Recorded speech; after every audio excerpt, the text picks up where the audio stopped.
Hi, I'm Randy Bachman, I'm Burton Cummings. and you're watching the 24-hour Podcast. Cyberspace. Randy Bachman, Burton Cummings, and a brand new collaboration called Jukebox. I'm wondering, what was the process like of trying to pare it down of a list of songs that you wanted to perform? Well, it could have been a triple album or double. We just started emailing each other a list of songs, maybe a couple of dozen songs.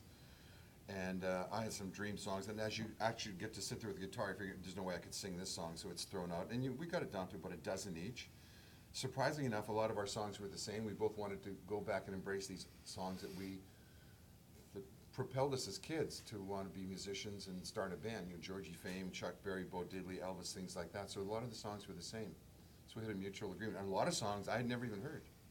I don't know if that was that way with any of mine with you, but Not really. I pretty well I never knew. even heard it. I might have heard it in a movie, but it was not something I played or was familiar with. Well, I was talking to somebody the other day who had heard the album. It was from the Winnipeg Sun or something, and he thought that our choices were kind of cool because the Beatles thing, for one thing, it's when he said he wanted to do Happy Just to Dance With You, of all the Beatles tunes that he could have picked, I thought that was a pretty strange choice. But then when I heard his arrangement, it's more like Van Morrison or Georgie Fame, so it's really a cool thing. Now, when you come to Elvis, you know, there's no sense doing Jailhouse Rock or Don't Be Cruel. That's messing with the Lord's Prayer. But I wanted an Elvis tune where I could still sing the way Elvis did, so I always loved Ain't That Lovin' You Baby. And I don't even know what movie it was from, but I learned it for this album from Elvis's Gold Records Volume 4. So it's not the most identifiable Elvis tune in the world, but yet we've got the guys in the band sounding like the Jordanaires, so that's the homage to Elvis. And I think, as Randy said, we just picked things that knocked us out as kids, and finally got it down to 16 cuts, and now we've put the New American Woman on the album as well. Now, speaking of Happy Just to Dance With You, you've kind of borrowed from the Randy Bachman jazz thing on that riff, isn't that right? Well, Bert and I both like that jazzy Georgie Fame, Mose Allison kind of thing, and that's kind of like my alter, I don't know, my Clark Kent, whatever. I like to do jazz stuff like that, and I've been fortunate enough to have a couple of jazz albums out that's kind of offsets my other income. So I don't have to pay a lot of taxes. You see, it's my lost leader. Just his write-off. My write-off. Burton, you've said in concert that Undone is the best song Randy Bachman has ever written. Randy, what is the best song Burton Cummings has ever written? Well, he's written so many. I've never thought of the best one. I like Glamour Boy a whole lot.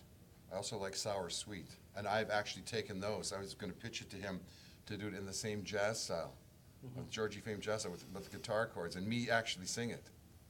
Oh, didn't know that. No, but I'm dying to hear it. Well, we could do each other's songs. That'll I'm be the ready to next go. album. Yeah. Bachman plays Cummings, and Cummings plays Bachman. No, and just reinterpret his song in a guitar jazzy style. Now, when you play the hits today, are you doing them as we know them from the record, or are you interpreting them as you feel today? Now, do you mean our own stuff? Your own stuff. Oh, we try and be true to the Exactly records. like the We CD. try and be true to the records, absolutely. We have a very good band now. All 5 guys in the band sing. So when we do something like Let It Ride, for instance, when those things come in, that goodbye, I lied, all of a sudden there's this big layer of vocals there. I love, and he's been the same way as long as I've known him, we want to sound like the records. We've both seen enough acts during the years. They've got these tremendous hit records, then you go and see them, it doesn't even sound anything like the hit records. It's like karaoke night at a bad bar.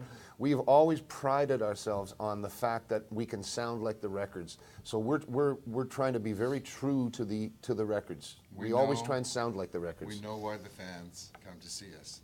That's to relive that moment, that memory of hearing the song as close to exactly as the original. When I go to see someone, I want the same thing. I don't want a new arrangement of Cinnamon Girl or something. I want the old one. Excuse me, Neil Young. Yeah.